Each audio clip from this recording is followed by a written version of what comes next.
Você está ligado com a turma do Médio em Teologia, Academia Bíblica Bereia, repito, turma do Médio em Teologia. Estamos na nossa quinta aula da nossa matéria História de Israel. Essa é a quinta aula da nossa matéria História de Israel. Hoje é segunda-feira, 18 de setembro de 2023, segunda-feira, 18 de setembro de 2023. Rápidos lembretes, por favor, rápidos lembretes, bem rápidos lembretes. Dia 30 de outubro, alguém se lembra desta data? Vamos lá, vamos puxar um pouquinho a memória de vocês. Alguém se lembra? Alguém pode se manifestar? Entrega do exercício. Isto, irmã Terezinha está conectada com tudo.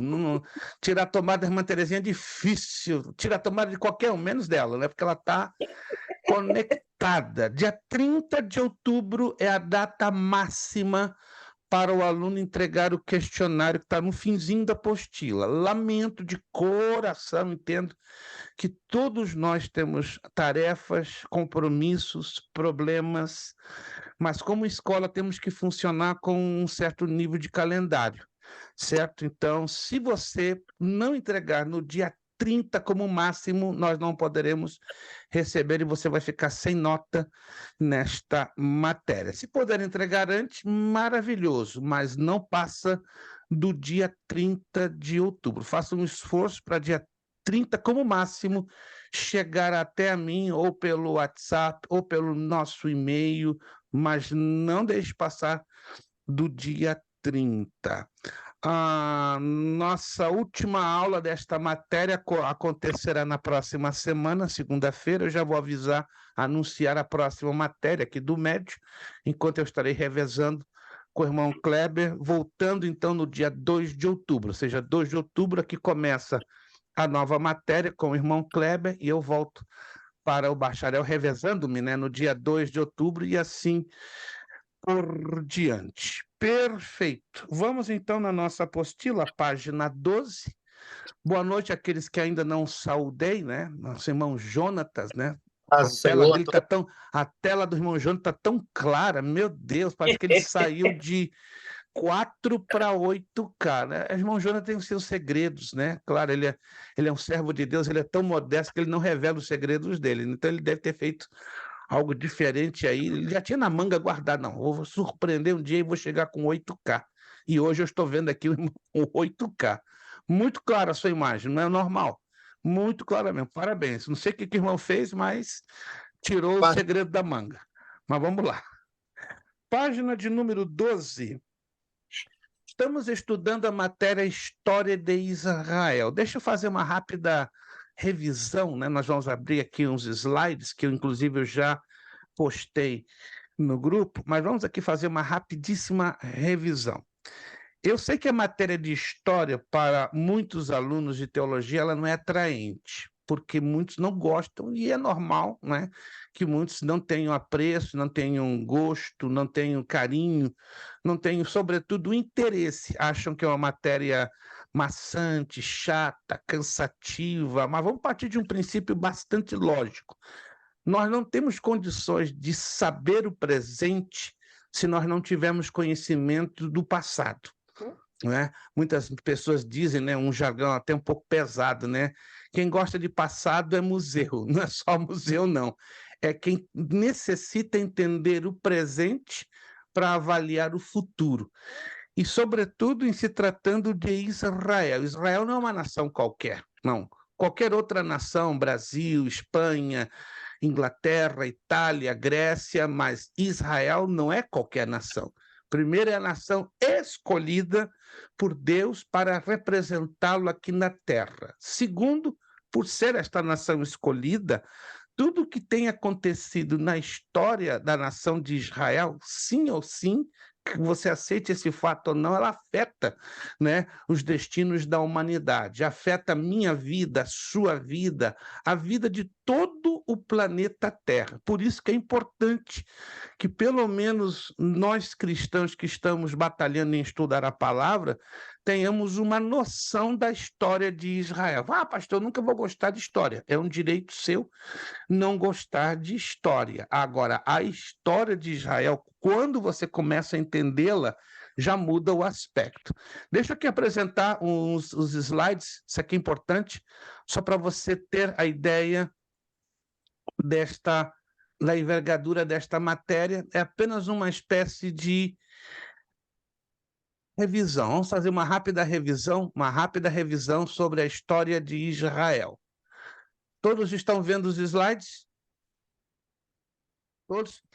O que estou aqui apresentando? O que é isto? Que ilustração é essa? Vamos lá, se alguém tem ideia. Mapa mundial. É um mapa mundi. Perfeito. Vamos então localizar a nação de Israel. Estão vendo a mãozinha? Aqui, ou então pelo menos uma cruz. A nação de Israel está aqui, ó. No finalzinho do mar Mediterrâneo. Isso, mas na verdade, se nós olharmos com atenção, ela é o centro geográfico exato do planeta Terra. Vamos lá. Estamos aqui de novo, né? Aqui estamos vendo o continente africano e a nação de Israel está aqui no cantinho. Estão vendo aqui a mãozinha batendo? Está aqui no cantinho. Vamos lá. De novo, aqui já temos uma visão satelital mais clara. Este é o continente africano, esta é a Europa, aqui começa a Ásia e a nação de Israel está aqui. Estão vendo a mãozinha? Ó, a nação de Israel está exatamente aqui. Agora temos uma visão mais clara do Oriente. Perfeito. Estão vendo aí o Oriente? Nós temos o Egito, Líbia, parte da Europa, Turquia, e temos aqui então a nação de Israel, cercada pela Síria, Egito, Jordânia, ok? E o mar Mediterrâneo. Outra visão da nação de Israel está aqui, ó.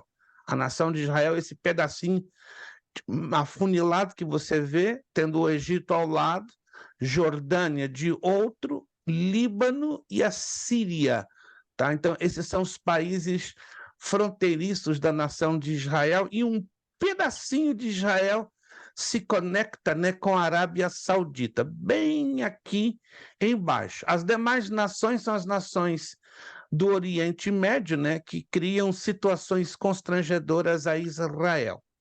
Vamos às terras bíblicas. Essa é uma visão, não é, do mundo da antiguidade, tendo aqui, ó, Canaã e Israel.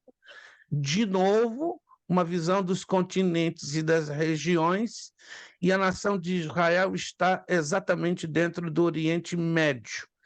O Jardim do Éden não se deu dentro de Israel, tá? Segundo a história bíblica, o Jardim do Éden nasceu na região que hoje é o Iraque, ou a antiga Babilônia.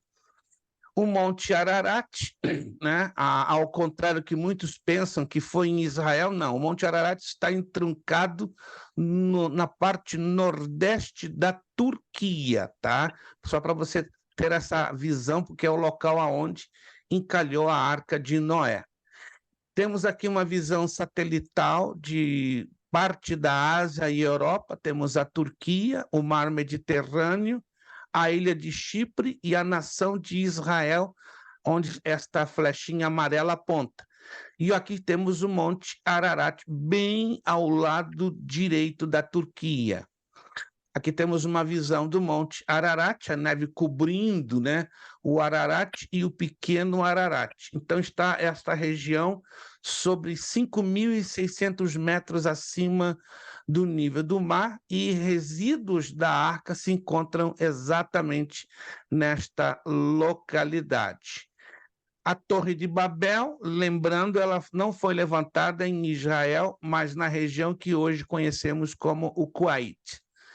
O mundo antigo. Essa aqui é uma visão do mundo antigo, só para você ter a ideia da localização geográfica de Israel, né? Tinha no passado, bem muito remoto, estamos falando de 3.000 a.C., né? O Império Eteu, a Mesopotâmia, né? Que é a região entre rios, o rio Eufrates, o rio Tigre, a Babilônia, a Suméria e Canaã, que ainda tinha esse nome, porque a nação de Israel ela vai existir no tempo de Josué. Importante deixar claro que a crescente fértil é essa área que você está vendo aqui em meia-lua. Por que esse nome crescente fértil? Tudo que se plantava nesta área que você está vendo, nesta meia-lua, tinha uma fertilidade assombrosa.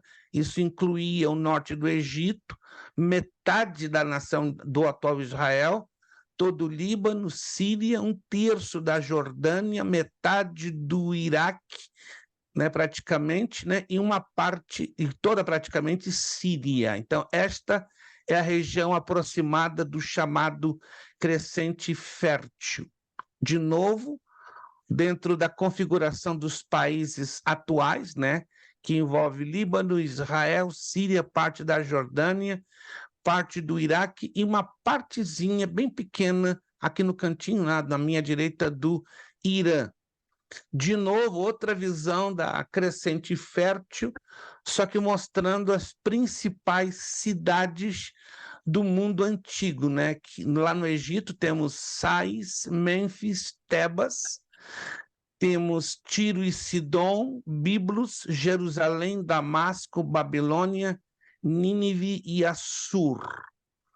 Aqui nós temos uma visão da Mesopotâmia, né, que queira ou não, ela exerceu uma influência muito grande sobre Israel, e aqui temos o período patriarcal, né? Já falamos algo sobre as viagens de Abraão. Lembre-se que Abraão não era judeu. Muita gente já tem visto pastores famosos nas redes sociais, até num vídeo de YouTube semana retrasada, eu fiquei de boca aberta, mas boca bem aberta. Abraão, judeu, grande servo do Senhor. Peraí, calma. Primeiro, Abraão nunca foi judeu. Ele saiu de uma região do atual Iraque, chamada Caldeia. Segundo, ele pertencia a uma nação de idólatras. Terceiro, foi o Deus de Israel, o Deus único, o Deus verdadeiro, é que teve um encontro, uma chamada com Abraão, levando a terra de Canaã, para ali estabelecer as bases da nação de Israel no futuro. Aqui nós temos uma parte da viagem de Abraão, só que ao Egito, né? Que ele sai lá de Canaã e chega até o delta do Nilo e depois dá a volta e regressa por Cádiz Barneia. Hein, pastor? Sim. Lembrando que o termo que utilizaram para ele referente a hebreu, que logo depois foi passado também para o povo judeu, chamado de hebreus, que veio de Abraão, foi porque hebreu era chamado atravessador, né? O significado, né? Sim, atravessador. Chamavam ele Ou hebreu, o que mercadeja também, o que mercadeja, o que Isso, que faz mercadeja. trocas. Isso. Isso é bem interessante. Vem Abrão, do nome Eber, né? O termo Eber. hebreu, eles são descendentes de Eber. Muito bem colocado da Isso. parte do nosso irmão. Aí tem algumas Lucas. pessoas que ficam com aquele negócio, os hebreus, porque eles eram mercadores. Sim, sim, na grande maioria sim, né? Eles se destacaram na parte de serem mercadores. Importante também deixar claro que quando Abraão, agora Abraão, antes Abrão, ele chega a Canaã, Abraão decide escolher as pastagens de Hebrom, não é? Enquanto que o seu sobrinho Ló decide escolher as campinas de Sodoma, porque eles caminharam juntos por um tempo e depois, claro, foram forçados a se separarem por contendas estabelecidas entre os seus pastores. Interessante observar que nessa trajetória, isso aqui é só uma recapitulação de tudo que a gente já estudou. Nessa trajetória passam 2 gerações, e essas 2 gerações passadas, quem entra? Seu neto Jacó. Tá? Jacó foi um importante protagonista na história de Israel por um simples fato, e se você quiser anotar, isso aqui é importante. A nação de Israel começa a dar os seus primeiros passos de existência com Jacó. Por quê? Porque Jacó foi a cabeça de 12 filhos. Lembra-se que o nome Israel vem da mudança do nome de Jacó, ali no Val do Jaboque, naquela batalha, né, naquela luta com o anjo do Senhor.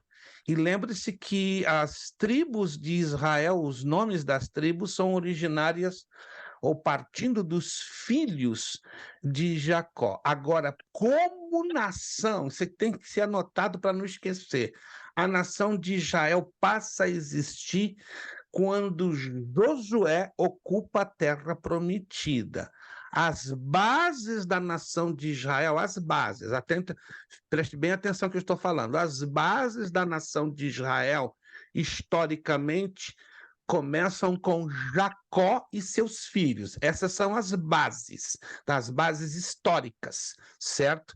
Que estariam delineando para dentro daquilo que se converteria política e geograficamente a nação de Israel. Israel não se torna nação até que ela toma posse da terra prometida. Antes disso, Israel não era nação. Interessante isso aqui, tá? Anote isso em algum lugar.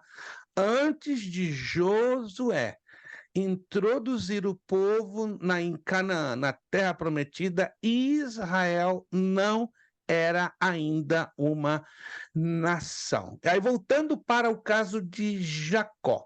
Jacó deixou a casa de seus pais e foi para Harã para fugir de Esaú e obter uma esposa. Ele teve uma visão de uma escadaria ligada ao céu. Anos mais tarde, retornaria pela mesma rota. Jacó definitivamente foi um personagem que marcou, né, a história da nação, da futura nação de Israel. Aqui nós temos a viagem de José ao Egito, né? Uma viagem bastante atropelada, porém dentro dos propósitos de Deus. José é vendido por uma caravana de beduínos, sai lá de Canaã, costeia toda a área do mar, chegando ao delta do Nilo. Ali conhece a Potifar, a Faraó, e José passa a ter a sua trajetória, né, que leva mais adiante a um cativeiro de 13 anos, porque tinha um propósito tremendo da parte de Deus, esse cativeiro. Depois nós temos a viagem, anos depois, né, da família de José para Gósen, devido à fome. Se você puder anotar, isso aqui é importante. Quando os israelitas entram no Egito, não é? Quantas pessoas, vocês se lembram, segundo a Bíblia, saem lá da terra de Canaã? Quantos hebreus? Vou reformular a pergunta. Quantos hebreus? 70. Irmã Terezinha está hoje com a tomada a toda. Ela está com 2 tomadas, gente. Se ela tem uma normal, hoje ela decidiu, não, hoje eu vou trabalhar com 2 tomadas. Então, não dá sopa com a irmã Terezinha hoje, que ela está hoje com graça. Não estou dizendo que ela nunca teve a graça de Deus. Mas a graça de Deus hoje está redobrada, irmã. Parabéns. A irmã Terezinha, acho que ela deve ter passado o dia inteiro hoje ligada com essa apostila. Graças a Deus. 70 hebreus saem da terra de Canaã e caem no norte do Egito. Essa região que você está vendo aqui em verde, num formato de um triângulo, está vendo? Um triângulo invertido, é chamado de Delta do Nilo. E esta região, chamada de fértil, Delta do Nilo, ele na geografia é chamado de Terra de Gósen. Isso quer dizer o seguinte: na ocasião das pragas, todas as pragas arrebentavam com toda a terra do Egito, menos aqui, que era onde estavam os 3.600.000 judeus. Mas os judeus estavam somente concentrados aqui, 80% sim, estavam concentrados nesta região norte do Egito. Não estou afirmando que em outras partes do Egito não existissem israelitas, claro, mas o grosso estava todo aqui. Era, vamos dizer, a base, o quartel-general e se estabeleceu toda a nação de Israel, ou pelo menos de 80% a 85%. Em outras palavras, quando as pragas arrebentavam todo o Egito, menos essa parte, as pragas alcançavam. Por quê? Porque era o local onde, na grande maioria, estavam refugiados os israelitas.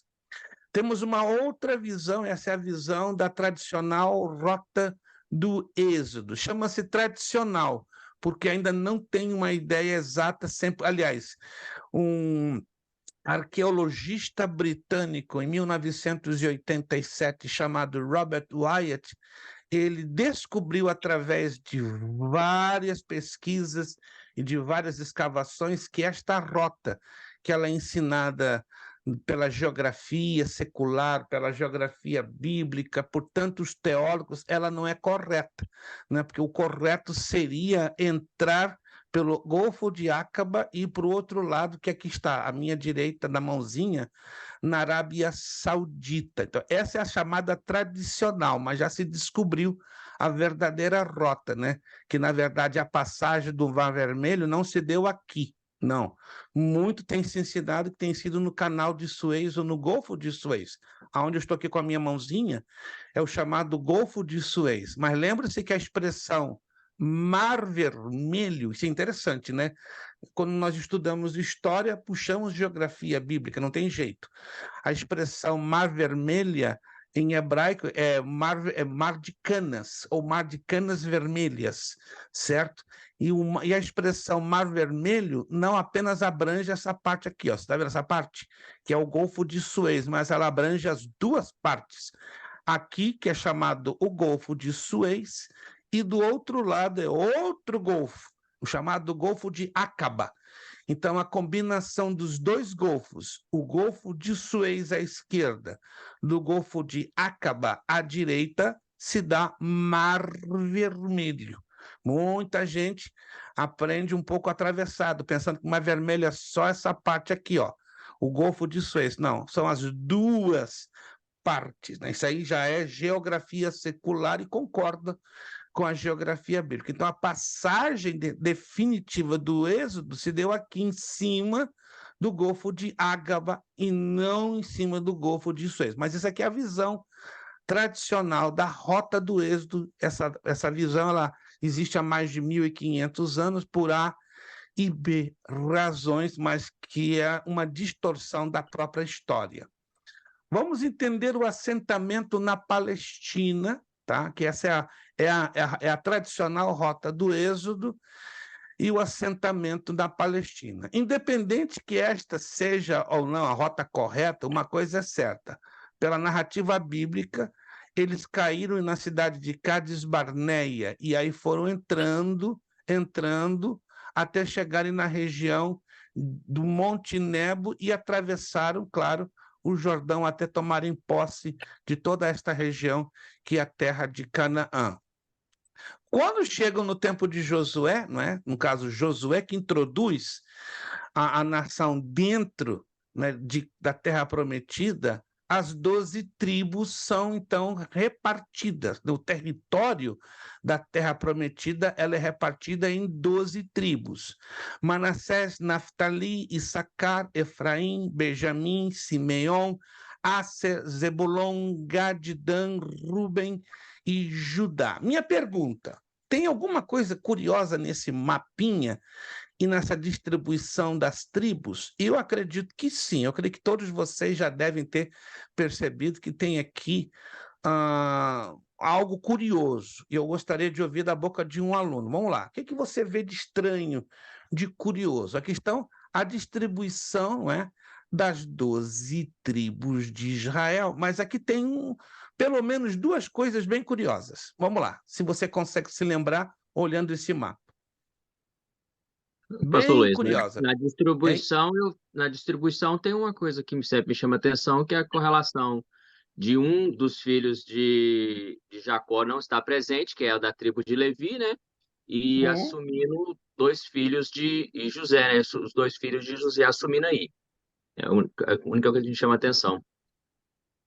Ok, vamos então entrar mais fundo. Eu quero dar um pontinho para o irmão Zandro. Qual a razão dessa situação curiosa? Perfeito, o irmão bateu perfeito como diz o gaúcho, na bucha, bateu na bucha. Agora, explique essa curiosidade, se for possível. Se o irmão explicar, não, irmão Zandro, só irmão Zandro, porque ainda está segurando, porque ele que chegou, ele pegou a peteca, como diz o carioca, né? Ele pegou a bola. Então agora, irmão Zandro vai ter que desenvolver essa bola. Se não desenvolver, eu jogo para outro aluno. Vamos lá. A Só tribo irmão de Zandro, Levi, por enquanto, irmão Zandro. a tribo de Levi, Deus separou ela para o sacerdócio, né? Então ela não teria Certo. direito à lei, e as outras nações que deveriam trazer o sustento à tribo de Levi. Ok. E José foi o seu próprio pai, né? Que Uhum. separou e dividiu a terra para os seus dois filhos. Quais são os filhos de José? Lembra-me? A José foram Manassés e Naftali? Não, Não, E não, essa não. não vou poder. Não, não. Só irmão Zandro, por enquanto. Só irmão Zandro, por gentileza. Irmão Zandro. Vamos lá. Não, não. Manassés Naftali, não. Não. Ai. Vai perder 75 pontos com uma facilidade brutal. Não acredito. Tô tendo até cólica, gente. Que é isso, meu Deus? Não acredito. Irmão Zandro, por favor. Eu sei que vocês aí estão quentes, ligadinhos, doidinhos para falar, mas não dá não. É só irmão Zandro que pegou a bola. Ô, irmão Zandro, não faz isso comigo, não. Não, agora eu não lembro, não. Ah, que pena. Manassés e Efraim. Manassés e Efraim. Que Efraim. pena, irmão Zandro. Barbaridade, tia, como diz o gaúcho. Que coisa séria. Mas da próxima, o irmão não erra de forma nenhuma. Correto. A abordagem do irmão Sandro foi correta, só deslizou em Naftali, que não tem nada a ver. E Levi, claro, né, não tinha direito à partilha da terra, porque lhe foi confiado o sacerdócio. Então, Levi não teria o direito a participar da terra. Bom, o que isso acontece? Isso é tudo por causa de um sistema tribal que Deus estabeleceu, né? Organizados em montes e por clãs, o poder então era descentralizado, não havia os reis, havia uma autonomia produtiva, não havia impostos, olha que interessante. A propriedade era de natureza coletiva, as leis eram comunitárias, porque só havia um Deus libertador, Yahweh ou Javé. O livro de Josué, né, discrimina isso com uma propriedade muito grande, né? Este livro pode ser dividido em 3 partes: a conquista da terra prometida, que vai do capítulo 1 ao 12, a distribuição das terras entre tribos, do capítulo 13 ao 21, e o fim da missão de Josué, que ocupa os capítulos 22 ao 24. Aí entramos na época dos juízes. Característica da época dos juízes, olha só, juízes, se você quiser anotar, é o total oposto, é o inverso. Toda bênção, toda prosperidade do Todo-Poderoso na nação de Israel, no governo da época de Josué, deu a volta ao contrário no período dos juízes. Vamos lá, como é que foi o governo dos juízes? Vão descendo as planícies, crescente organização por tribos, distribuição comunitária das terras, ocasionais guerras de defesa, Assembleia de Siquém, aceitação de Yahweh ou de Javé por todos. Mas a coisa fica mais complicada. Enquanto o livro de Josué dava a ideia de que toda a terra prometida já havia sido conquistada, Juízes traz uma ideia diferente. A conquista ainda não é total. Isso lemos em Juízes capítulo 1, verso 27 ao 36. O território sofre invasão. As cidades cananeias oprimem os israelitas. Os vizinhos atormentam a sua vida. E há lutas internas sobre as tribos. Tudo isso por causa de quê? Da desobediência e da idolatria da nação. Toda vez que a nação de Israel incorria num ato de idolatria, Deus permitia, claro, que um cananeu, um povo cananeu, se levantasse e oprimisse aos israelitas. Os israelitas, por sua vez, clamavam, gritavam, Deus dava uma saída, levantando um libertador na pessoa de um juiz. Quando o juiz conquistava aquele povo cananeu, o povo de novo voltava a pecar, voltava a idolatrar. Esse foi o circuito quase interminável, claro, quase porque durou exatamente no período de 13 juízes. Interessante que os juízes nas escrituras são apresentados de dois tipos, menores e maiores. Vamos lá, vamos definir isso aqui para não ficar aquela ideia que um era gigante e outro era anão, não se trata disso. Os juízes menores foram aqueles que exerceram função durante um tempo, e foram 6. Zangar ou Samgar, de acordo com a tradução da sua Bíblia, vai aparecer Sangar com N ou Zamgar com M. Juízes 3:31. Aí temos Tola, Jair, Abessan, Elon e Abdon.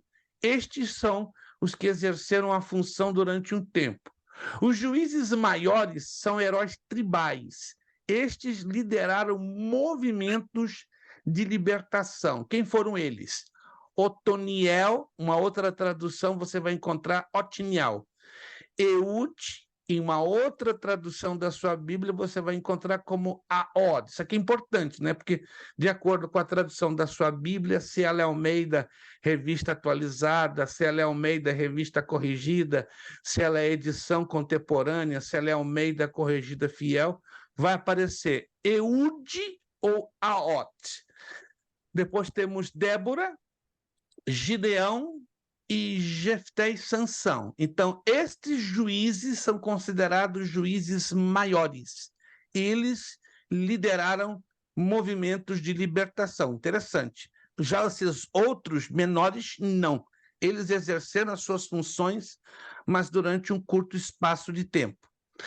A interpretação religiosa dos acontecimentos no período dos juízes. Os filhos de Israel fazem o que é mal aos olhos de Deus, a ira de Deus se acende e ele os castiga, entregando-os nas mãos dos inimigos. No meio do sofrimento, eles clamam, Deus se comove e suscita um Salvador para libertá-los. Vem a paz por um período, depois tudo recomeça. O que nós vemos esse ciclo, né? De 13 juízes, que vai de Juízes 2, do 11 ao 19. Interessante, né? Dentro desse panorama interno, dessa efervescência interna, Israel não desfrutava de paz. Por quê? Olha só as nações que estavam ao redor de Israel. Rapaz, era um negócio complicado. Havia os cananeus, os hititas, os filisteus, fenícios, moabitas, amonitas, edomitas e midianitas. Ou seja, Israel tinha problemas internos, como constatamos no período dos juízes, e também passou a ter problemas externos com as nações que lhe cercavam. Está aqui a listinha destas nações principais que trouxeram bastante dores de cabeça à nação de Israel. Houve uma grande desigualdade na história de Israel. Preste atenção como isso aqui é interessante, né? Estou fazendo esse resumo para a gente chegar às revoltas judaicas. Em Êxodo 21 a 10, já vemos essa desigualdade, mas ela se apresenta em 4 partes da história de Israel. Olha só, se você se lembra, em Juízes capítulo 8, alguém se lembra? Versos 22 a 25, ali nós lemos a primeira tentativa de um rei. Muita gente não se lembra disso, mas tentaram colocar Gedeão como o primeiro rei de Israel. Lembra-se disso? Foi a primeira tentativa, né? O povo já não estava gostando de ter Deus como seu governante. Depois, em Juízes, capítulo 9, do verso 1 ao 17, é a segunda tentativa. O povo cabeçudo, é o meu povo, mas vou te contar, povo difícil, é o povo judeu. É a segunda tentativa de um rei, e agora com Abimeleque, papai do céu. Mas, infelizmente, lá na frente, em 1 de Samuel, capítulo 8, do verso 1 ao 22, o povo pede o rei, e esse rei vem através de Saul. E aí, em 2 de Samuel, capítulo 7, do verso 1 ao 27, vemos o poder do rei anunciado e de forma hereditária. Então, para vocês verem que Israel viveu uma desigualdade seríssima, rejeitando, né, a teocracia. Interessante aqui, eu já falei nas aulas passadas, que Israel teve seu período de monarquia unida, e os seus reis aparentemente foram estes três, mas já estudamos que, na verdade, não foram. Né? Muita gente ensina e bate na tecla Saul, Davi e Salomão, mas entre Saul e Davi aparece Isbosete, né? Um dos filhos de Saul, lá em 2 de Samuel, capítulo 2, verso 8 ao 10, que se torna tecnicamente o terceiro rei de Israel. Mas a maioria só ensina três: Saul, Davi e Salomão. Lembra-se disso, que eu já havia falado sobre isso? Isso aí deve ser levado em consideração. Vamos lá, quais foram as características da monarquia unida? Acumulação de poder e terras, tributos, trabalhos forçados, resistência dos agricultores, guerras de conquistas, unificação territorial e cultos estrangeiros. Olha que interessante. Tudo isso Deus já havia usado a Samuel para avisar. O povo não está te rejeitando, está rejeitando a mim. Se o povo quer um rei à semelhança das nações, eu vou dar. Mas olha a consequência que vai ser acarretada para a nação. Então Deus já avisou a Samuel tudo que a nação de Israel haveria de passar a nível de problemas e de dificuldades. E aqui nós estamos vendo, né? A ganância, a avareza dominou o coração dos reis, né? Dominaram o coração dos reis, eles passaram a cobrar altos tributos, trabalhos forçados, começou a ter resistência dos agricultores, guerras e conquistas, unificação territorial e, consequentemente, cultos estrangeiros a outros deuses. Vemos aqui a linha territorial dos reinos de Davi, Saul e Salomão, não é? O reino de Saul é essa partezinha aqui, ó, interna, pequena. O de Davi é essa em violeta, ou seja, Davi já expande. E Salomão lá em cima, pequenininho. Mas aí que entra o problema, né? Salomão, camarada mais sábio, com medo de perder tudo isto que havia sido conquistado anteriormente por Davi e Salomão, decide fazer uma aliança com 700 mulheres e 300 concubinas. Ao invés de confiar na sabedoria de Deus, ele confia na força dos seus exércitos. Uma coisa também que me chama muita atenção, isso aqui não pode ser esquecido, é que o tabernáculo foi a primeira igreja, podemos assim dizer, o primeiro templo portátil da nação de Israel. Agora, olha o que é muito chamativo. Todas as vezes que a nuvem se movia, o tabernáculo tinha que ser desmontado e o acampamento tinha que se mover. Mas não era de qualquer maneira, não. Preste bem atenção. Quando a nuvem parava, isso forçava com que as tribos parassem e remontassem o tabernáculo, que era de responsabilidade dos levitas. Mas essa remontagem era aleatória? Não. Tinha um nível de organização assustador. No lado norte, tinham que estar acampadas as tendas das tribos de Aser, Naftali e Dan. Olha que coisa curiosa. Do lado sul, tinham que estar acampadas as tendas das tribos de Ruben, Simeão e Gade. Do lado oeste, Manassés, Benjamim e Efraim. E do lado leste, Issacar, Judá e Zebulon. Isso aqui tem um conteúdo profético fantástico. Observe que no lado leste está aqui Issacar, Zebulon e Judá. Diz a Escritura lá no Antigo Testamento que o sol da justiça se levantaria um dia. Interessante. O sol nasce em qual dessas quatro partes? No norte, no sul, no oeste ou no leste? Minha pergunta, o sol nasce em que parte dessas quatro? Ei, alguém está com dúvida aonde o sol nasce? Papai do céu. Hã? No leste.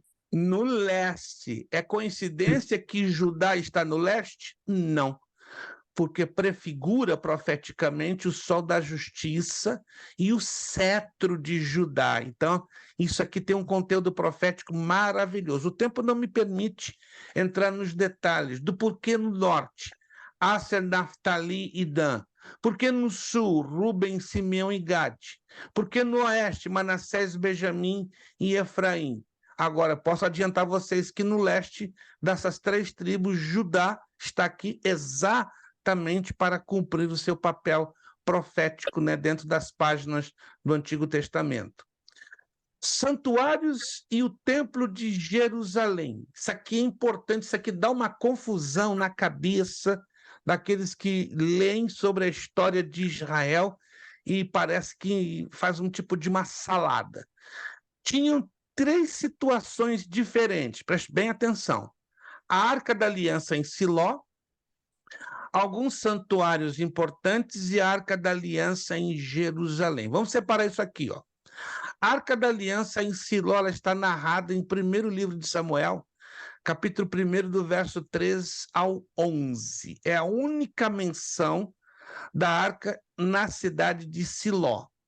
Depois nós temos alguns santuários importantes, como em Dan, 2 de Samuel 3:10, Siquém, Josué 24:1, Betel, 1 de Samuel 10:3, Gilgal, 1 de Samuel 11, 14, 15, Hebron, 2 de Samuel 2:1, Bersebeia ou Berseba, 1 de Samuel 3:20, Ramá, 1 de Samuel 7:17. Interessante que nesta ocasião, desses vários santuários, a religião era descentralizada, não havia templo oficial e nem um sacerdócio único. E estes santuários, olha que interessante, eram depósitos de cereais. Além de serem santuários, anote aí, eles eram depósitos de cereais. Muito interessante. Depois temos uma terceira situação, essa sim é bem definida, a Arca da Aliança em Jerusalém. Aí já passa no tempo de Davi, perto de 1000 a.C.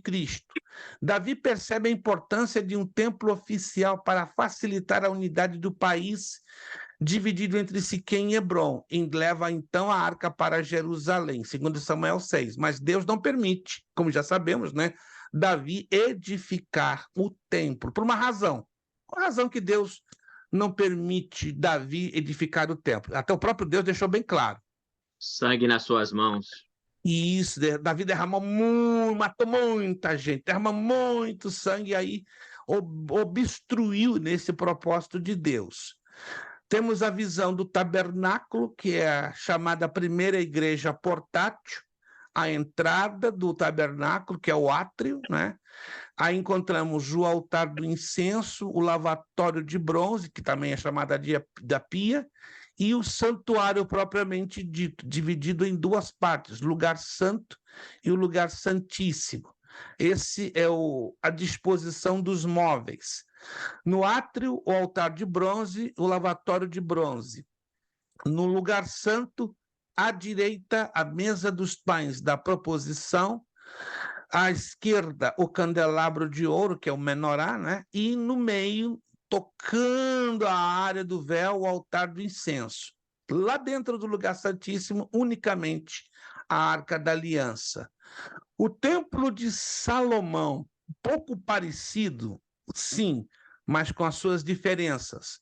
Do lado de fora, o altar e o lavatório, parecidíssimos com o tabernáculo.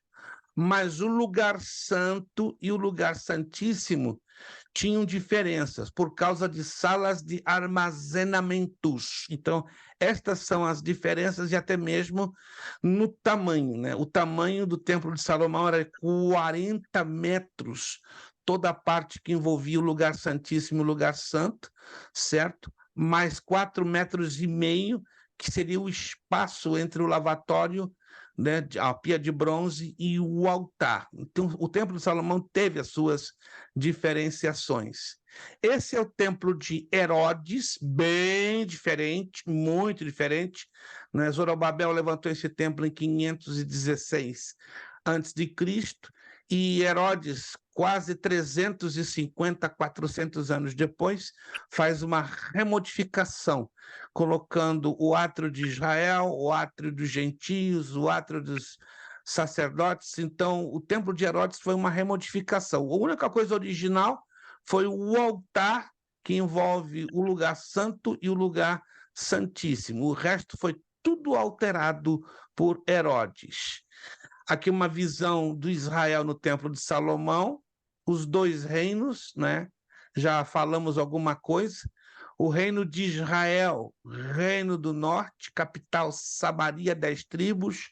Reino de Judá, 2 tribos, capital Jerusalém. Características dos dois reinos, só para refrescar a sua memória. Israel, capital Samaria. Cresce a acumulação de idolatria, decomposição moral e religiosa. Elias enfrenta o sistema do rei. Exílio em Nínive, em 722 a.C. Judá, capital Jerusalém. Injustiças, duros impostos, ameaça à Síria, alianças políticas, mistura religiosa, esperança messiânica, influência dos profetas, e aí vem o exílio na Babilônia. Aqui temos a visão, né, territorial do que foi o Império Assírio, tá? Entre os anos de 824 e 640 a.C. O profetismo se achava vinculado à corte e ao culto, e a partir do profeta Elias, separa-se o crítico do poder. Isso vai marcar o profetismo bíblico. Pouca gente entende isso, que o período do profetismo bíblico foi um período crítico na nação de Israel. A profecia surge como crítica ao poder do rei. Segundo a reflexão profética, por causa da idolatria do poder e do dinheiro, tanto no interior como em suas relações externas, desmoronam os reinos. Israel cai ante a invasão da Síria em 721 a.C. e Judá, frente à Babilônia, em 587. Israel se recusou a pagar o tributo anual, o rei da Síria tomou Samaria, exilou parte da população e destruiu o reino. Nínive, que é a capital assíria, destruída pelos medos e babilônios em 612 a.C. Aí temos o período do exílio, está aqui a linha territorial do Império Babilônico. Aqui temos a cronologia, né, de toda a investida do Império Babilônico sobre Israel, que vai de 612, com a destruição de Nínive, até 445 a.C., com Neemias reconstruindo, né, os muros de Jerusalém.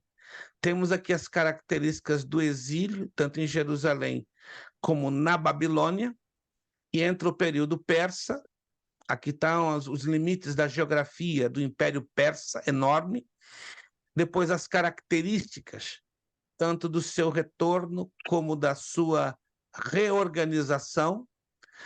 Os profetas da restauração. Muito interessante isso aqui, ó. Neemias e Esdras. Em 445 a.C., Neemias inicia sua atividade. Em 398 a.C., Esdras promove a reforma, início do judaísmo oficial. Em 333 a.C., fim do Império Persa e o início do Império Grego. Minha pergunta, que eu já falei isso nas aulas passadas. Esdras e Neemias, uma vez que eles foram chamados os profetas da restauração, qual foi a palavra certa? Não é entidade, mas qual foi a influência que Neemias e Esdras tiveram na fundação de algo muito bem preservado e amado pelos judeus até nos dias de hoje? É uma entidade, vamos assim dizer, é uma entidade. E foi graças à influência de Neemias e Esdras, não é? Com a reforma do judaísmo, eles criaram essa entidade e ela é muito amada pelos judeus até os dias de hoje. Como se chama essa entidade? Eu falei já nas 2 aulas. Eu estou querendo dar ponto para os irmãos, mas eu acho que os irmãos Sinagoga, não... né, pastor? Hein? Sinagogas, não. Como? Sinagogas? Sinagogas, irmão Jonathan. Ô, irmão Jonathan, estou dizendo que irmão Jonathan tem a carta guardada na hora certa. 50 para o irmão Jonatas. Parabéns. Parabéns, irmão Jonatas. Meu Deus. Quando eu crescer, eu vou aparecer com o irmão Jonatas. Por enquanto, ainda estou longe. 50 pontinhos, irmão Jonatas. Parabéns. Sinagogas. Esdras e Neemias foram os responsáveis, não é, pela elaboração e organização das sinagogas. Lembre-se que as sinagogas são locais de estudo da Torá, da lei, da palavra de Deus, mas com a destruição do Templo de Jerusalém pelos romanos, não é? Elas também passaram a ser lugar de adoração, não de sacrifícios, porque sacrifícios somente no templo, e estes sacrifícios eles serão restaurados com o levantamento do próximo templo, né? Que, acredite você ou não, vamos ver a inauguração desse terceiro templo. Uau! Né? Que vai estar mostrando bem de frente ao que será o arrebatamento da igreja. Então, eu e você teremos, curiosamente, né, se estivermos até lá vivos, né, estaremos assistindo pela televisão a inauguração do terceiro templo através de um acordo de paz que o anticristo vai proporcionar entre árabes e israelenses. E o arrebatamento, vai acontecer seguidinho, exatamente. Não se diz o tempo, mas nos baseamos pelo texto da segunda carta de Paulo aos Tessalonicenses, capítulo 2, versículo 3. Mas vamos lá. Período helenista, estamos chegando lá onde eu queria. Essas são as fronteiras do Império de Alexandre o Grande. As fronteiras enormes. Então, inclusive, Alexandre chegou a conquistar até a entrada da atual Índia. Estas são as características, né, do Egito, dos Ptolomeus. Lembra-se que nós falamos sobre o governo dos Ptolomeus, dos Seleucidas e de Judá sobre o domínio dos Seleucidas. Vamos aqui fazer uma rápida observação, isso aqui é interessante. No Egito, debaixo dos Ptolomeus, a riqueza era para a classe alta, invasão e assimilação cultural, encerrados na lei e no culto, houve ruptura, houve uma certa tranquilidade. Enquanto isso, na Síria, sob o governo dos Seleucidas, houve uma invasão cultural provocativa, houve uma resistência, houve um levante armado em 167 a.C. por Antíoco Epífanes, e entra a lei do puro e impuro. Aí entra as revoltas dos Macabeus, Judá sob o domínio dos Seleucidas, já em 198 a.C. Os Macabeus eram Judas, Jonatas e Simão. O irmão Jonatas está aqui, Jonatas, olha só, eu sabia que o irmão Jonatas era importante, mas não sabia que ele era Macabeu, né? Estou sabendo agora, irmão. Está ligado com gente importante. Os Macabeus promoveram a independência da nação, trabalharam com muitas conquistas. Através deles, os saduceus começaram a despontar, que eram os helenizantes, os amantes da cultura grega. Os fariseus começaram também a se destacar, eles eram anti-Grécia ou anti-helenizantes. Começou uma repressão contra os fariseus, e anote, no período macabeu é que se adota o grego como língua dentro de Judá. Olha que curioso isto. Aí chegamos ao Império Romano. O Império Romano é toda esta área em branco que você vê, uma área fantasticamente grande. Estende-se desde a Bretanha, que é hoje o Reino Unido, a Israel, incluindo a Espanha e a Ásia Menor. Essas são as características do Império Romano. A invasão dos romanos em 63 a.C. Irmãos, eu tomei hoje um café um pouco forte, e aí branqueou a minha mente. Quem foi o general romano que invadiu Jerusalém em 63 a.C., transformando a Palestina em uma província romana? Alguém se lembra? César Augusto? Não. César Augusto ele foi general, e depois o primeiro imperador romano, mas lá na apostila fala de um general romano. Ele foi o único. A ele a história atribui o fato que ele invade a Palestina e transforma em província do Império Romano. Está lá na apostila, não sei se vocês se lembram. Eu falei dele. Tiro, não? Não. Tito aparece em 70 depois de Cristo. Estou falando de 63 antes de Cristo. Se você ler com atenção essa parte da apostila, você vai se lembrar. Júlio César. O vídeo... Hã? Júlio César. Não. Júlio César já é o cônsul general e cônsul vitalício de Roma. Não, isso...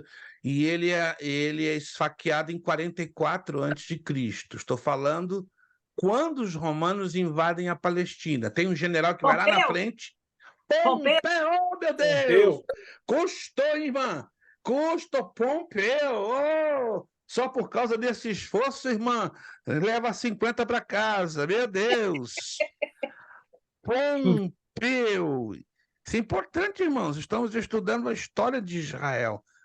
Pompeu, não esqueça, vai aparecer lá nos exercícios, ou se você olhar com atenção, vai aparecer nas 100 perguntas. A Judéia, então, está sob o domínio do governador romano da Síria. Os antigos deuses da Grécia e de Roma se fundiram com as religiões pagãs. Deuses da antiguidade clássica chegam à falência. Entra o reinado de Herodes em 37 a.C. Os judeus, então, têm liberdade de praticar sua religião, aparecem as grandes diferenças sociais, os fariseus predominam, entra o período da grande espera ao Messias, a construção do templo, hipódromo, teatro, anfiteatro, banhos públicos por Herodes, o tirano. Depois da filosofia dos gregos e do materialismo dos romanos, os homens procuram respostas mais espirituais, às vezes caindo em superstição. Agora caímos no período de Israel, no Novo Testamento. Olhe com atenção, por favor, estas cidades cujas estrelas estão bem colocadas aqui, ó. Tiro, Sidom, Cesareia de Filipe, Cafarnaum, Betsaida, Nazaré, Cesareia, Samaria, Jope, Jericó, Jerusalém, Hebrom, Gaza. Vamos refrescar aqui a nossa mente? História de Israel, gente. Nazaré. Qual a importância de Nazaré no contexto do Novo Testamento? Alguém se lembra? Cidade onde Jesus cresceu. Cidade onde Jesus foi criado. Excelente, excelente. Jope. Alguém se lembra de Jope, já no contexto bíblico? Jope. Alguém se lembra da importância de Jope? Ela aparece lá no Antigo Testamento. Jope é onde, como é que fala? Jonas. Isso, é onde Jonas compra o seu bilhete e foge para Tarsis, da presença de Deus. Gaza, alguém se lembra de Gaza? No conteúdo do Antigo Testamento? Gaza. Não estão se lembrando de Gaza? Oh, meu pai. Alguma coisa a ver com Golias? Não. Tira Golias dessa história. Gaza? Território filisteu? Como? Repita? Sim, Gaza está ligada aos filisteus, mas ocorreu um fato muito interessante. No período que os filisteus oprimiam a Israel relacionado com Gaza. É um fato único, é o único fato que registra a Bíblia envolvendo Gaza. Das Golias? Não, tira Golias da história, não tem nada a ver. Não vamos misturar Golias. Embora era um filisteu, mas ele não teve nada a ver com Gaza. Irmãos, eu não acredito que vocês se esqueceram disso. 75 pontos, vou aumentar. Eu acredito que vocês são motivados com números. Tem a ver com... Tem alguma coisa a ver? Sim. Adiante. Sansão, né? Quando na parte de Gaza ali, ou O que acontece com Sansão? Vamos lá, seja um pouquinho mais específico, irmão Jonatas. agora também não lembro muito, não. Fechado. Ai, ai, ai, ai, ai. Vocês Foi não onde querem ele pontos, foi né? preso e cegaram ele? Não. Que pena, não posso dar os 75. Lembre-se que em Gaza, quando tentaram cercar Sansão, ele arranca os portões de Gaza e levanta sobre os seus ombros, É. sobre as suas costas, sua forma que ele sai de Gaza. Lembram-se? Ele Me pega lembro. os portões, levanta e coloca nas suas costas e foge. Isso foi um fato único que a Bíblia nos relata. Rapaz, como é que vocês esqueceram disso aqui? Mas tudo bem, isso é um pouquinho normal, foge às vezes da nossa memória. Vamos lá, época de Jesus. Quando Herodes morreu em 39 depois de Cristo, o reino foi dividido entre 3 dos seus filhos. Um deles governou tão mal que os romanos o destituíram e nomearam um procurador da Judéia chamado Pôncio Pilatos, que governou entre os anos 26 e 36 depois de Cristo. Na época de Jesus, havia os latifúndios, a exploração, tributos crescentes, a marginalização, exportação de alimentos, porque havia muita fome, as insurreições, né, que são as revoltas judaicas, porém, a esperança de que o Messias viria para libertar a Israel da dominação romana. A época depois de Jesus, o que aconteceu? Um espírito de resistência aos romanos era acentuado entre os zelotas ou zelotes, que era um grupo de guerrilheiros.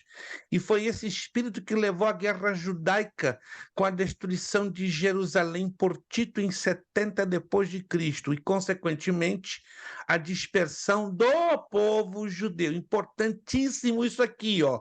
Por que os romanos, debaixo da autoridade do general Tito, destruíram a Jerusalém e ao seu templo? Resposta: porque um grupo de guerrilheiros, por nome de zelotes ou zelotas, aumentou a sua resistência, né, ameaçando a estabilidade administrativa e política dos romanos naquela região. Então, a única maneira dos romanos terem um completo controle era a destruição de Jerusalém, sua cidade, seu templo e a consequente dispersão dos judeus em todo o planeta Terra. Então, as primeiras comunidades em Jerusalém apareceram, houve as conversões entre os judeus da diáspora, anote aí, ó, diáspora. O que isso quer dizer?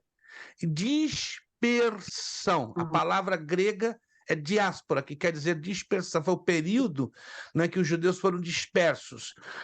Houve muitos conflitos com os judeus, consequentemente, neste período, houve o Concílio de Jerusalém, protagonizado pelo apóstolo Pedro, em 49 depois de Cristo. Houve uma perseguição romana e os cristãos abandonam Jerusalém. Muito chamativo isto aqui. Tá? Nós demos, então, uma rápida recapitulação no processo. Vamos voltar, então, à página 12. Eu fui obrigado a trazer tudo isso, né? Eu sei que alguns de vocês se lembraram, outros não se lembraram. Sugiro ler mais a apostila. Estou percebendo que alguns de vocês não estão lendo, e no momento que você não lê, vai ter dificuldade em fazer os exercícios. Porque praticamente 70% das respostas das 100 questões, irmão Wilson está ali sacudindo a cabeça, porque ele já comprovou isso. 70% das respostas das 100 perguntas estão contidas na apostila. Está ali, ó. Está ali provando, né? É como diz aqui no Rio de Janeiro: mata a cobra e mostra o pau. Desculpe, mas é um ditado que todo mundo se lembra, né, no Brasil de muito tempo, né? Meu bisavô falava, né, em hebraico, né, mas de uma forma muito estranha, né, que não vou dizer aqui porque vocês vão começar a rir, e aqui não quero fazer porque em hebraico tem um significado muito estranho. Chega a ser piadístico, né? Mas na língua portuguesa, na nossa cultura, né, mata a cobra e mostra ao povo. Então, eu sugiro você ler a apostila. A apostila não é grande, não é gigante, tá? Mas vai requerer sua leitura, sua atenção, e aí, na medida do possível, você vai respondendo.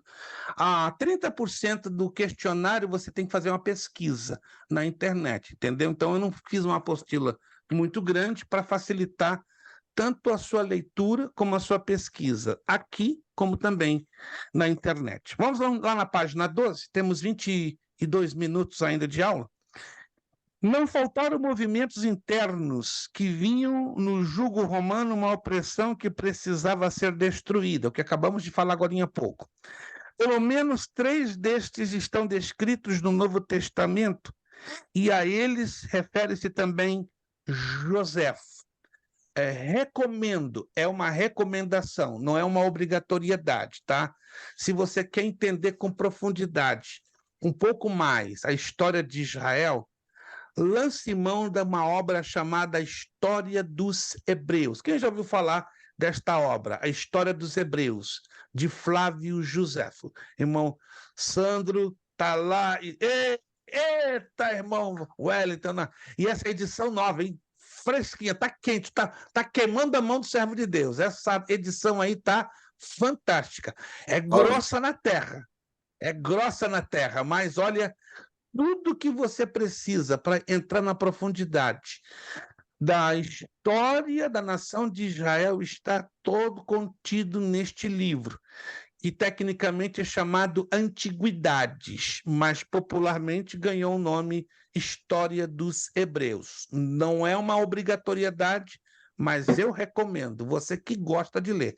Se você não gosta de ler, é outro assunto. Outro bom livro, irmão. Eu ia dizer ele, eu tenho ele em inglês. Isto, excelente, História de Israel do Antigo Testamento. Excelente. Eu tenho em inglês, em espanhol, em português. Eu tinha uma noção que ele já existia. Muito bom, muito bom. São livros que vão ajudar vocês a entrarem um pouquinho mais na profundidade. Vamos lá. Conforme Joséfo, esse Judas, né, que nós mencionamos, está lá em Atos 5, 36, 37, era da cidade de Gamala e, ajudado por um fariseu de nome Zadok, incitou o povo a se rebelar, dizendo que o censo que estava sendo feito pelo Império Romano tinha por finalidade escravizá-los. O povo, impressionado, rebelou-se e houve o latrocínio, saques e assassinatos por todos os lados. Teudas foi um mago, olha que interessante, que persuadiu o povo a segui-lo até o Jordão, dizendo que era profeta e que deteria o curso do rio com apenas uma palavra. Através disso, levou o povo à rebelião, mas por fim o povo foi disperso e Teudas teve sua cabeça cortada e levada a Jerusalém. Bobo foi ele, pensando que ia, não é, levar o povo, segui-lo, né? Mas mentira sempre tem as perninhas bem curtas. E ele aí não pôde provar que era profeta de Deus, né? Ou seja, ele agiu como um tolo, essa é a verdade. Virando a página 13. Quanto ao egípcio referido em Atos, tratava-se de um outro que se dizia profeta e que, levando o povo ao Monte das Oliveiras, disse que depois de ter proferido algumas palavras, os muros de Jerusalém cairiam por terra. Olha esse outro cabeça dura, né? Se deu mal também. Mas o procurador Félix soube disso e foi atacá-lo com um grande número desses soldados. Uns 400 foram mortos e 200 foram feitos prisioneiros, mas o bobo escapou, né? O egípcio, saiu fora. Em uma outra ocasião, também, Pôncio Pilatos introduziu na cidade legiões romanas, que traziam em suas bandeiras a imagem do imperador. Os judeus protestaram tanto que Pilatos enviou um pelotão de soldados ameaçando matá-los se eles não parassem de incomodá-lo, mas os judeus dobraram seus joelhos e expuseram suas gargantas, mostrando que morreriam de bom grado pela sua fé. Mediante isto, o governador admirou-se e mandou retirar os estandartes. Claro, isso não está narrado na Bíblia, mas é um fato da história de Israel, interessantemente, que você deveria conhecer, e está relatado neste livro de Flávio Joséfo, Antiguidades. Também durante o reinado do louco imperador Calígula, não é? Foi ordenado que dentro do templo de Jerusalém se colocasse uma estátua do imperador que agora se dizia um deus e queria que todos o adorassem. Os judeus mandaram uma delegação a Roma, chefiado pelo célebre judeu Filo de Alexandria, mas Calígula nem sequer os recebeu e ordenou ao comandante Petrônio que colocasse a imagem no templo, nem que para isso tivesse que massacrar aos judeus. Muitos deles morreram, mas fizeram de seus corpos uma barreira humana, pelo que Petrônio desistiu diante de tal firmeza. Ao saber disso, Calígula mandou que ele se matasse. Todavia, antes de chegar, Calígula já estava morto e Petrônio foi salvo. Um outro louco, um endemoniado, claro, né? Um dos piores imperadores que Roma teve. Neste clima de revolta, observe isso, por que a gente está narrando tudo isso? Porque foi uma efervescência, uma coisa puxando a outra, até que chegou ao ponto máximo, né? Como a panela de pressão em estourar. Nesse clima de revolta surgem os sicários ou zelotes, homens cruéis que usavam espadas curtas, como a dos persas, e recurvas como punhais, e aos romanos davam o nome de siques. Matavam impunemente, misturando-se no meio da multidão, cravando-lhes nas costas sua arma, sob a sua liderança que se iniciara a guerra judaica. O nome zelote, se quiser anotar, vem de uma palavra aramaica, significando pequena adaga. Pequena adaga. Bom, a adaga era um tipo de um canivete, né? Um pouquinho maior do que a extensão que eu estou fazendo aqui com os meus dedos, entende? Então era muito usado por este grupo de guerrilheiros, de revolucionários. Jesus teve 2 discípulos zelotes. Quais foram eles? Lembram-se? Teve 2 discípulos que foram zelotes. Não era Judas. Judas era um deles, né? Judas Iscariotes. É. E o outro? Alguém se lembra? E a Bíblia fala com todas as letras. Fulano o zelote.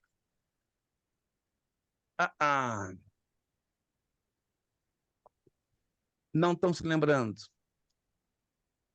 Sugiro a leitura um pouquinho mais demorada da apostila. Simão o Zelote. Simão o Zelote. Judas Iscariotes você deduz por inferência quando lê o texto, mas não está escrito Judas Iscariotes o Zelote. Mas diz a origem da sua cidade, que é Quiriote. E Quiriote, quando você estuda na geografia e na história bíblica, você descobre que era o quartel-general, um dos quartéis-generais dos zelotes, ali na área de Cafarnaum, que eles se concentravam muito ali na área da Galileia e das 10 cidades. Como era chamada na Bíblia a região das 10 cidades? Alguém se lembra?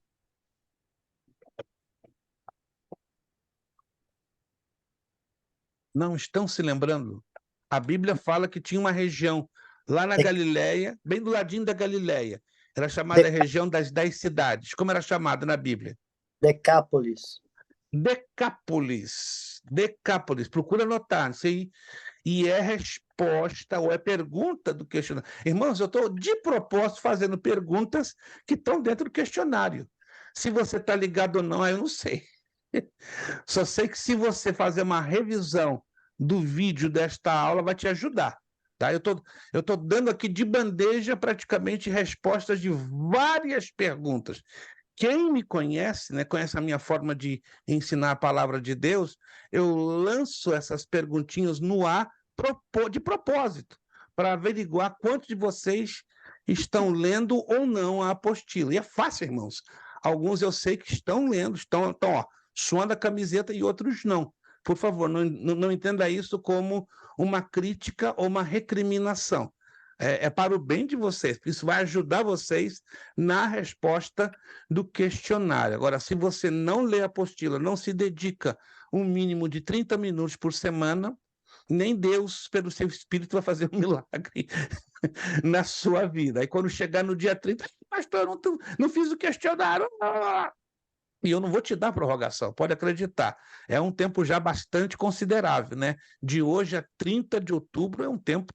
E preste bem atenção, né? Hoje e na outra aula, que vai ser a última, eu vou estar lançando bastantes perguntas e todas elas, todas, sem exceção, relacionadas com o questionário, tá bom, gente? Então, eu sugiro, pegue a apostila forte, firme essa semana, separa um mínimo de 30 minutinhos para lê-la de ponta a ponta e começa a responder o questionário. E eu vou estar aqui ajudando vocês, a menos que vocês não queiram que eu lhe ajude. Aí é outro assunto, né? Se você não quer ser ajudado, aí muda completamente de cenário. Alguém está me entendendo, gente? Alguém está me entendendo?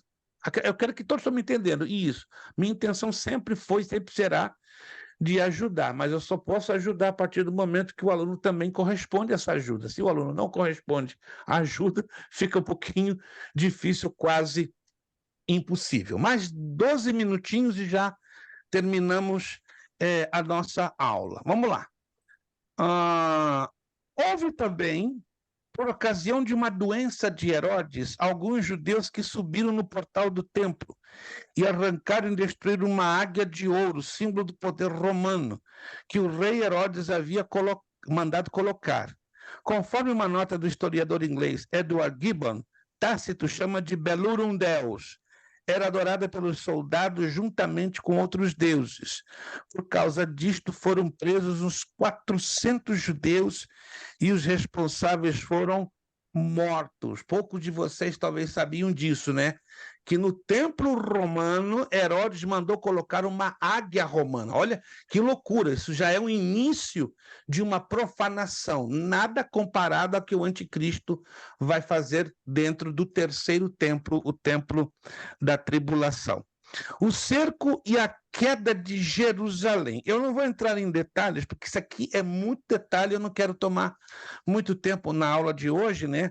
Mas eu sugiro você ler. Tome um tempinho na sua casa e leia os detalhes do cerco e da queda de Jerusalém. Foi terrível, gente, foi terrível. Eu já estive lá 2, 3 vezes, você vê as ruínas, não é? Acreditamos no ano que vem, se Deus quiser, né? Como vocês já sabem, o meu papel sendo liberado agora em outubro, para a glória do Senhor, eu estarei entre maio e julho fazendo uma caravana de alguns alunos da nossa escola teológica, né? Creio que irmão Zandro vai estar aqui, irmã Terezinha também, a sua filha. Eu estou pretendendo levar de 30 a 40, não mais de 40 irmãos, né? E a gente só vai gastar nessa viagem, vamos fazer pelo menos 2 por ano, só em Jerusalém. Gente, você não tem ideia. O tempo de 2 semanas em Jerusalém é isso aqui, ó, pequenininho. Tem muita coisa para você ver lá, muita coisa é apelido. É muita coisa, né? A filha da nossa irmã Terezinha, a pastora Cristiane, já foi lá mais de 7 vezes e olha, é muita coisa, gente. Só em Jerusalém é muita coisa. Então, se você, até na ocasião, nós vamos conversar detalhes mais adiante, tiver as condições, nós estamos pretendendo entre maio e julho, nós estamos conversando em off com alguns contatos, e nesta viagem queremos dedicar unicamente 2 semanas dentro da cidade de Jerusalém, né? Aí você vai ver, os que forem, né, conosco, vão ver o porquê do Muro das Lamentações, o porquê da divisão da cidade em 3 partes, né? Porque a cidade era dividida exatamente certinho, em 3 partes, onde estão os cristãos, onde estão os judeus e onde estão os muçulmanos. E por quê? Vocês vão entender, né? Quem for lá vai entender por que o monte do templo, onde está a mesquita de Omar, é de posse dos muçulmanos desde o ano 675, né? Que muita gente não entende, porque ali era posse dos judeus. Aí deu uma virada de mesa, claro, porque Jerusalém, se você nunca ouviu falar, é a única cidade do mundo que já foi destruída 23 vezes nos últimos 6.000 anos de história. Alguém já ouviu falar disso? Que Jerusalém foi destruída já 23 vezes? A Jerusalém que você pisa não é a Jerusalém original.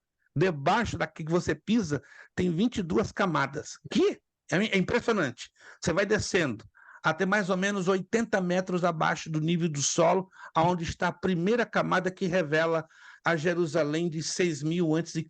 Uau!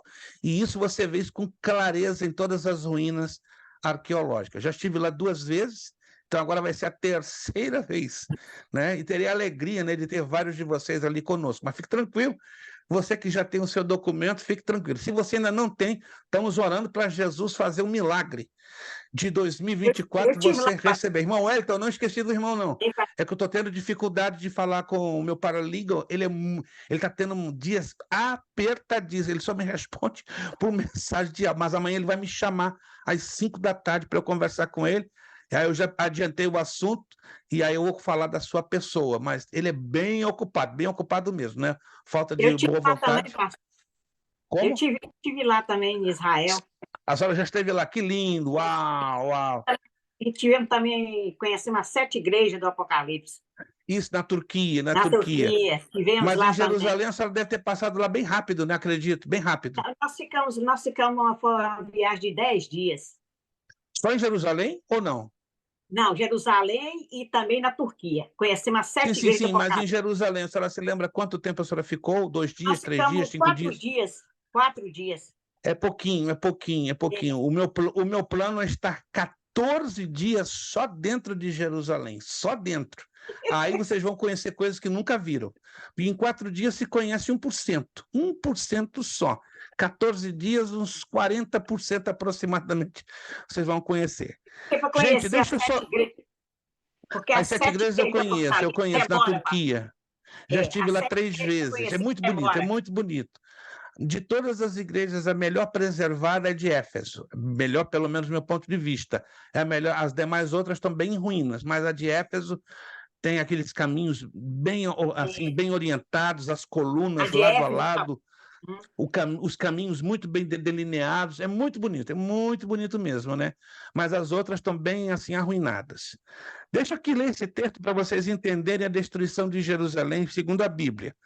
Lucas capítulo 21, versículos 20, 22, 23 e 24.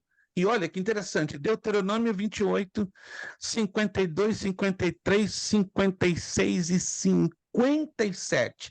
Faça um highlight nesses 2 textos, porque são os 2 textos na Escritura Sagrada que dão a descrição detalhada da destruição de Jerusalém pelos romanos no ano 70. Eu vou ler para vocês. Lucas 21, 20, 22, 23, 24. Quando vide Jerusalém cercada de exércitos, sabereis que é chegada a sua desolação. Pois dias de vingança são estes, para que se cumpram as coisas que estão escritas. Haverá grande aperto na terra e ira sobre este povo. Cairá o fio da espada, e para todas as nações serão levados cativos. Jerusalém será pisada pelos gentios até que o tempo deles se complete. E isso aconteceu pelos romanos no ano 70 depois de Cristo. Agora, essa descrição de Deuteronômio é assustadora. Observe com atenção aqui, ó. Deuteronômio 28, 52, 53, 56, 57. Ela, a nação, se sitiará em todas as cidades, até que venham a cair em toda a tua terra os altos e fortes muros em que confiavas. Comerás o fruto do teu ventre, a carne de teus filhos e filhas, que o Senhor teu Deus te houver dado, por causa do cerco e da angústia com que os teus inimigos te apertarão. Quanto a mulher mais delicada e afetuosa do teu meio, será mesquinha para com a placenta que lhe saiu do ventre dos filhos que acabou de dar à luz, pois na falta de tudo ela comerá às escondidas, na angústia e no aperto com que teu inimigo te apertará nas suas cidades. Irmãos, isso aqui é monstruosamente assustador. Por que monstruosamente? Porque Deus aqui usa Moisés em 1470 a.C. para falar detalhes do que aconteceria entre 25 de agosto e 6 de setembro do ano 70 depois de Cristo. Vou resumir, porque eu prefiro que você leia, não é, as páginas 13 e 14, que dá detalhes, mas só para você entender.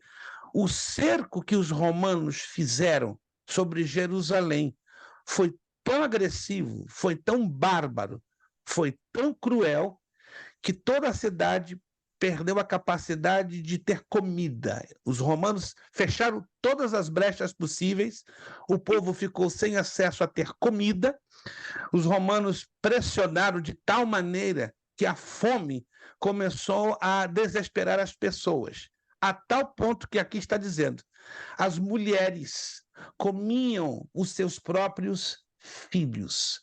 É como uma casta de demônios caísse em cima de todo aquele povo, e aquele povo desesperado começava a agir como canibais. Alguém está me entendendo?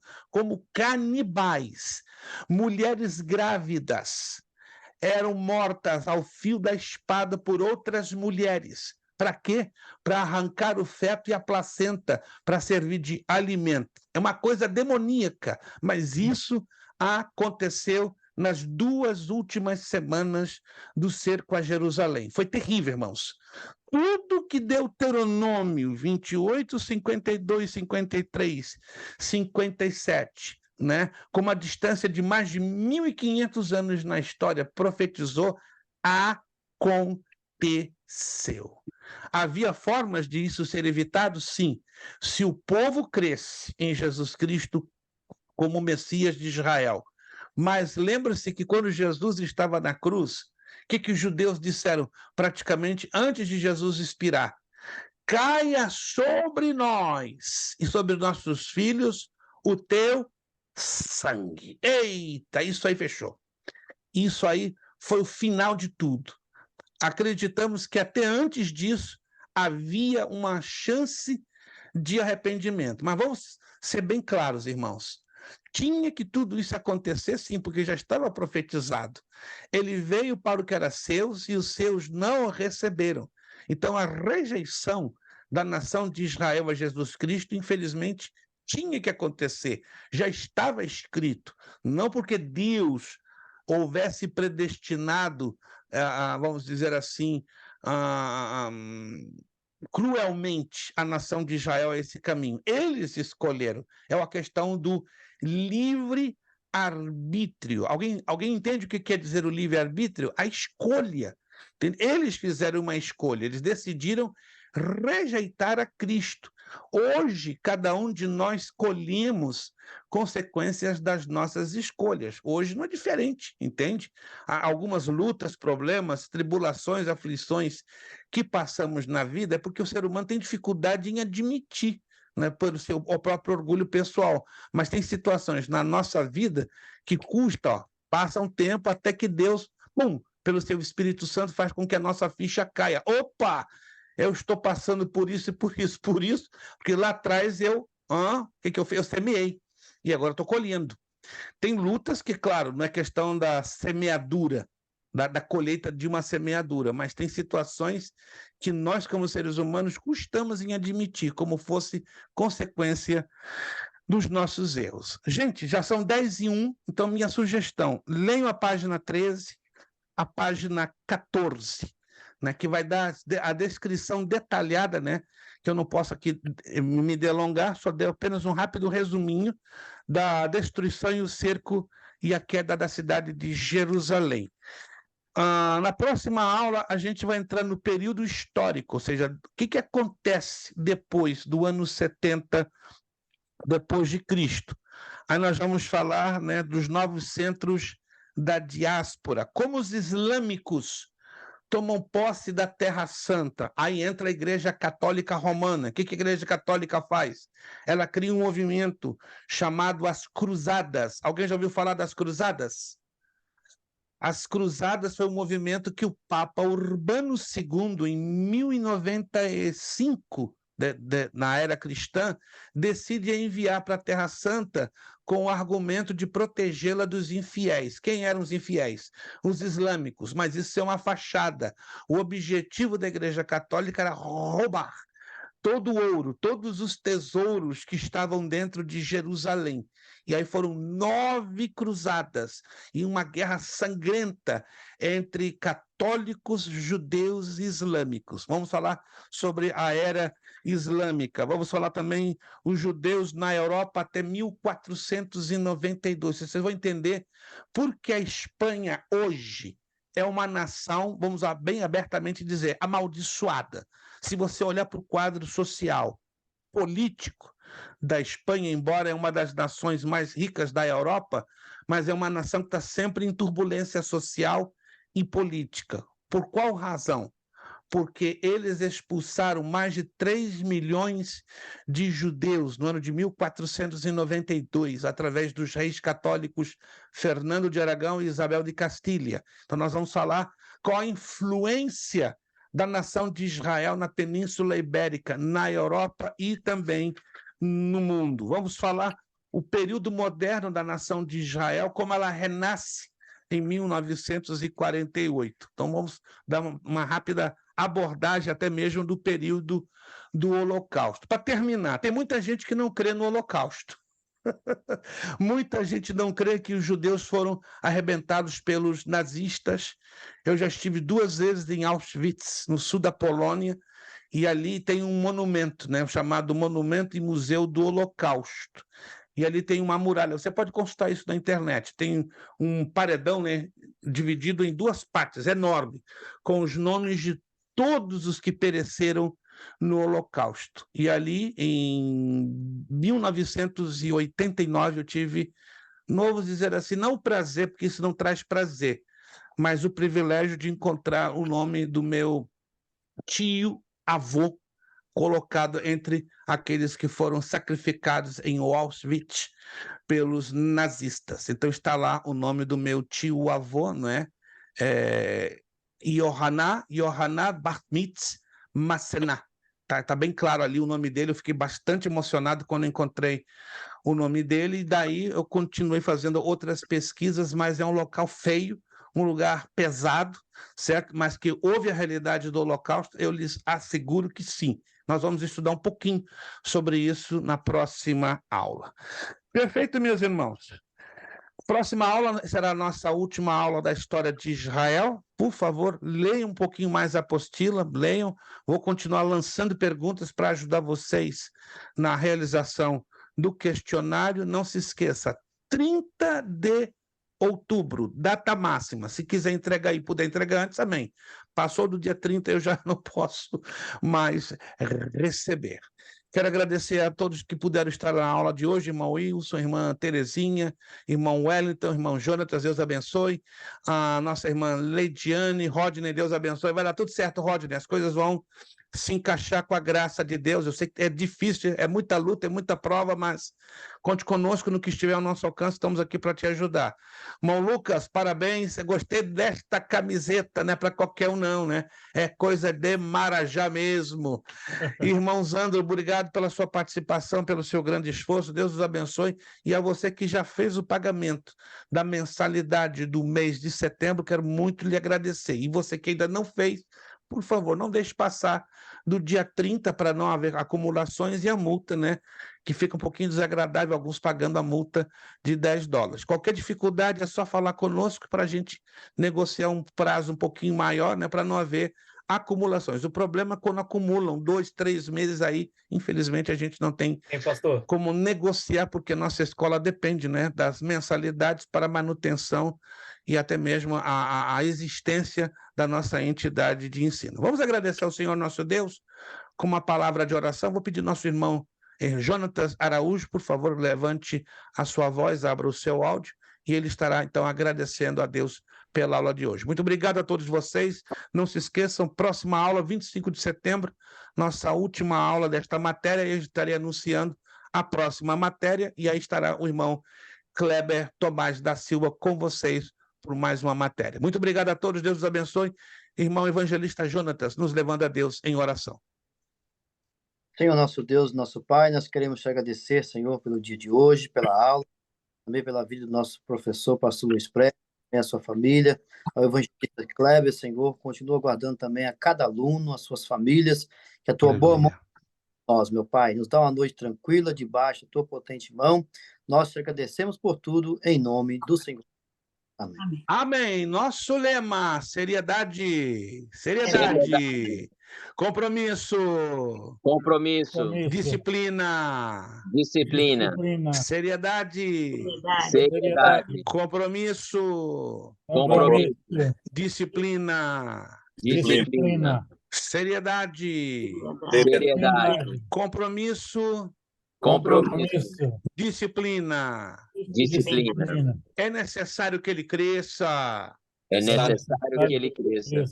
que eu diminua. E eu diminua. É necessário que ele cresça É necessário que ele cresça.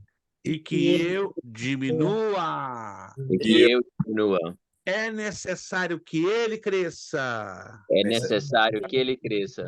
e que eu o quê? Diminua. E a Deus damos o quê? A honra, a glória e o E o poder. louvor. Beijo no coração de cada um de vocês. Bom descanso, boa pastor. noite, boa semana. Vejo vocês próxima segunda, dia 25, se Deus quiser. Muito obrigado. A paz do Senhor a todos. Bom descanso. Pastor. Pastor. Paz, Deus abençoe.